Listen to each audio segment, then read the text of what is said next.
So for this lighting setup, I really wanted to focus on controlling all of the lights, and that means putting different modifiers on them to keep them from spilling everywhere in the scene. As I always say, if your light is everywhere, then there's nothing being illuminated and it's gonna look flat and it's gonna look cheap.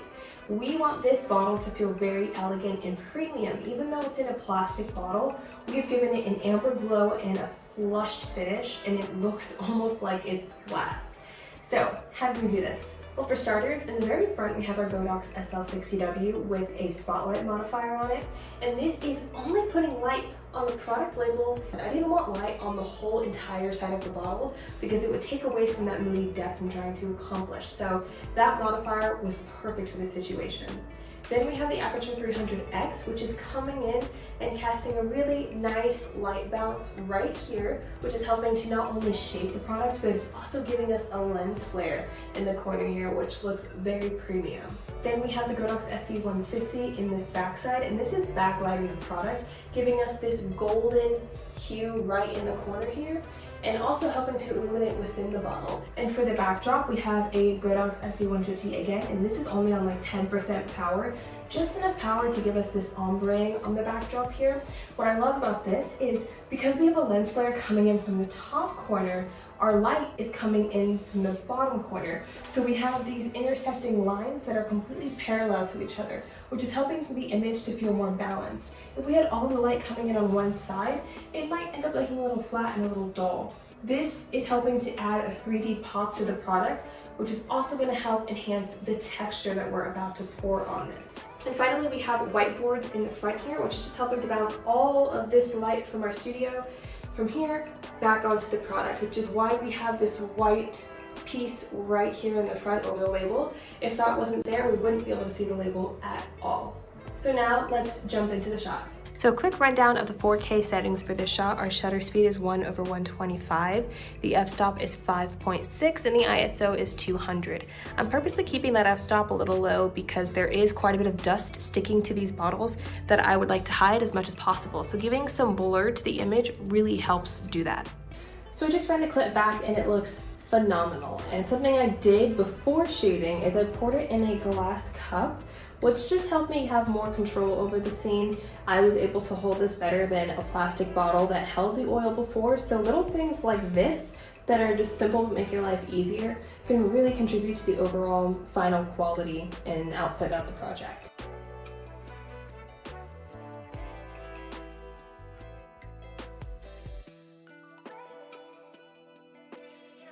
So I'm in DaVinci so that I can pull it in here and see what it looks like, but I have really high hopes for this.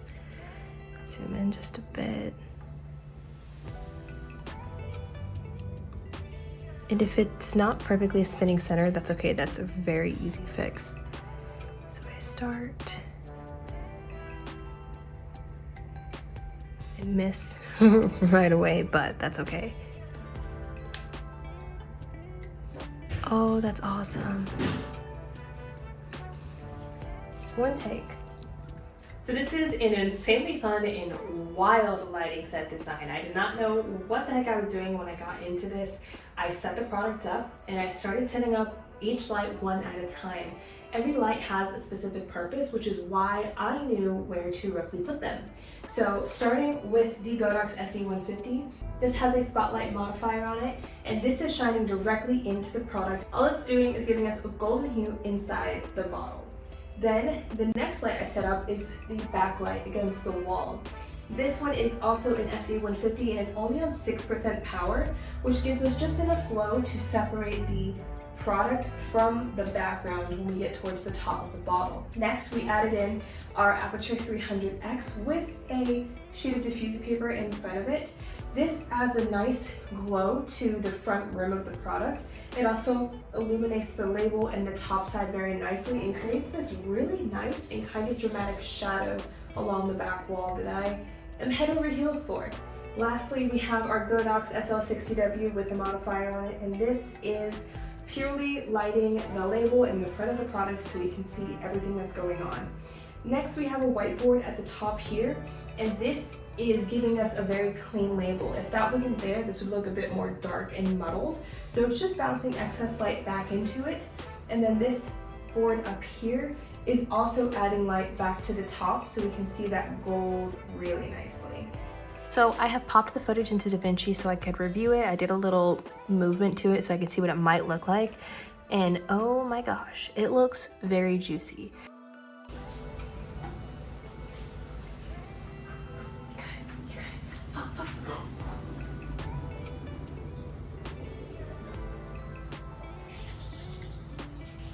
Oh, that tray is perfect! So this scene is one of our most complex video scenes that we've done to date. And the reason for that is because we not only have a glass floor reflection, all of the products are also clear. So there's an extra element we have to pay attention to. If these were solid, this would have taken a lot less time to set up. I think we spent nearly 2 hours trying to get this lighting just right. And that is because we want to not only have the amber glow shining within the products, we also want to make sure that all of the light reflections look juicy. We want to make sure the labels have enough light to be lit. And to tell the best story possible, we ended up using 4 different lights and our whiteboard. So I'm going to walk you through the lights that we chose and then some tips when shooting in video. So this first light here is the Godox SL60W. This is the weakest light that we have, but we didn't need anything super strong. We just needed something that was going to really highlight these gold emblems on the label here. This light is at 98% power, and we put this modifier on it to amplify the amount of light that's coming out of this, which did the exact thing that we wanted, and that is to just highlight the labels. This is the FB150, and this light is simply illuminating the inside of our bottles. It's giving us that nice, rich amber glow, and I did not think I'd like it as much as I do being directly behind it, because now as every single bottle moves in front of this light, we have this gold amber color that's also flowing through the bottles. And peeking in between the bottles every so often is this really nice shine coming from the light itself. So it gives it a very nice effect. We also have the Aperture 300X, and this is our key light. It's putting just a little bit of light on the rim of the products here, and it's adding a nice glow to the bottom of the mirror and to the side of the product lens up here. We also have a really cool lens flare that's coming in. I don't know if we're going to be able to capture that in our final crop of 9x16. However, still a really cool feature. And even if this isn't the crop the client wants, you can always take extra content just for you, your personal portfolio, or your social media, which is what we do quite often. And lastly, we have a light on our backdrop. I don't really know if that's doing too much to the scene, I'm gonna be honest, but we set it up. It's not bothering me, so I'm leaving it. Sometimes I do things and I don't quite know if it's actually enhancing it, and then later on when I'm pulling down the highlights or moving the shadows around, then I'll really see that backlight pop through and make a difference. And as for the whiteboard, we only have one up this time, and this is bouncing light from this light, and this light back that way and onto these right here, giving us a white strip, highlighting the label and kind of brightening the overall side of the scene. If this wasn't here, this scene would simply be way too dark on that side. Let me show you.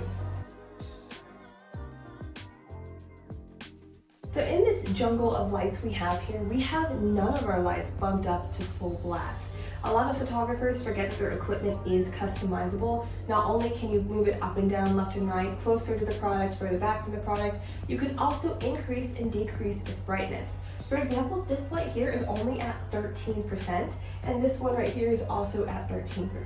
These lights are really, really powerful, and especially amplified with this modifier here. You don't have to crank them all the way up because the more light is not always better. This light right here is at 45%, and the only reason this one is stronger is because it has a light lens flare going through the screen being this bright, which I really, really like, so we've kept that one at 45. For the scene itself, we have the product situated on an electric rotating dolly, and then above that we have a glass mirror. You can find the link to both of these things in our equipment guide that's in your members hub. But when you are working with plastic or glass, dust is inevitable, but it's how you handle it that makes all the difference. That means taking the time to wipe down your scene and every single product right before the shot. If I were to capture an image and then walk away for, say, 20 minutes to go do something. When I come back after that 20 minutes, I need to re-wipe everything down because dust just attracts to stuff like this. And the last thing you want is a beautifully lit shot that you spent so much time creating just to realize that the product is absolutely covered in dust and there's nothing you can do to fix it in post. To wipe our products down, we start with this world's best glass cleaner. It's a foamy glass cleaner. I really like it. It does better than Windex and anything else I've ever used. And then we use a rag to really wipe it down, get all of the main dirt off. And then once all the dirt is off and we've wiped all of the window cleaner in, then I go through with this nice camera towel. This is actually a towel that came with a lens cleaning kit, but it does a really good job buffing out smears. So this is the final step into like waxing out this mirror base and to polishing off the products. Once we do that and everything is set up and aligned, we take this blower that also came with our lens cleaning kit and just blow off all of the excess dirt that might have just collected between the time that I just cleaned it and the time I set everything out.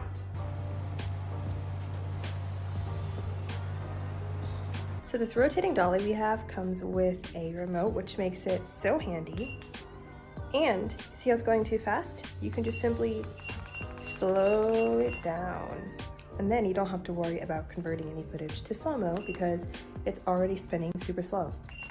I usually just speed it up until I get it around where I want it to be and then slow it down right before I start the shot.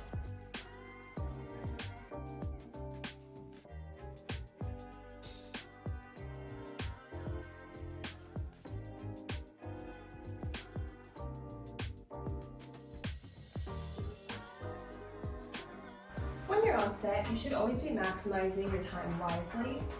And even though we still have more videos to shoot for this collection, there's another collection off the side that we have here, and it basically uses the same scene. So instead of finishing one collection video and then starting another, we actually organize our shoot based on the video style. Because I personally don't want to have to reset this entire scene and rebuild it again later on. So I am going to just swap out the background, swap out the products, and get the shot that I need while the lighting is exactly how I need it.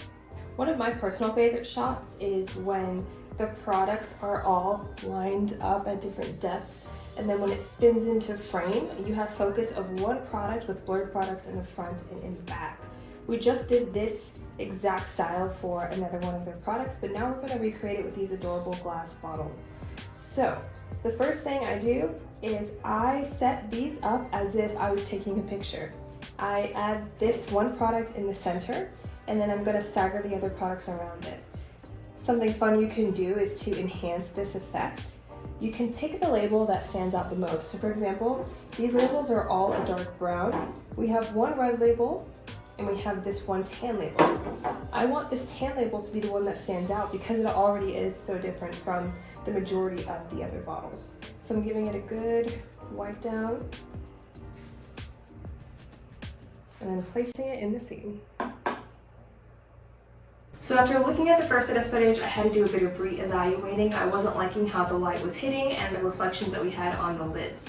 So to correct the reflections, I've made a corner of whiteboard right here, and I actually have a whiteboard in front of the camera. However, I cut a hole in the center of it so that the camera lens can stick through the front of it, and now that has cut out all of that black streak that we had in the front of the product, and we have a nice golden look from this rim to the back part here.